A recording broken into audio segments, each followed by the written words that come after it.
Hello guys and welcome back to this channel, where today guys I'll be showing you how to enable multi-currency shopping on your Shopify store. Now guys, of course the first thing that you need to do is go to shopify.com and then you need to go and log into your profile. But guys, if you do not have one, you can always go and register to Shopify.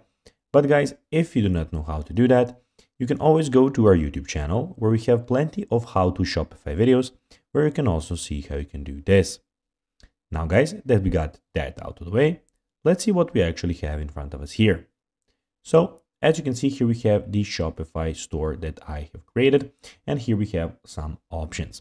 So basically on the left side of the screen, we have the home button, we have the orders, we have the products, we have the customers, we have the content, analytics, marketing, and discounts of this store.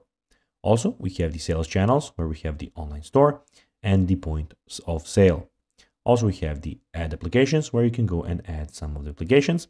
And in the bottom left corner, we have the settings where you can find all of the settings about your account.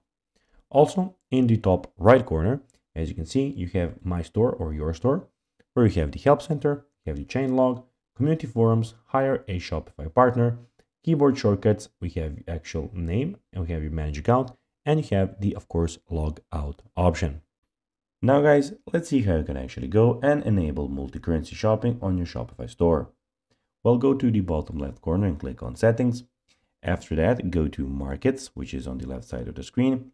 And here guys, you have to go to international market. Then after going to international markets, then you need to go and click on products and then go in pricing, go to check and show prices in customers in their local currency. So guys, that will be everything for this video. I hope that you found this video informative. If you did, don't forget to like this video, share it, subscribe to the channel, and put the notifications on. And guys, as always, I'll be seeing you in the next video. Bye guys.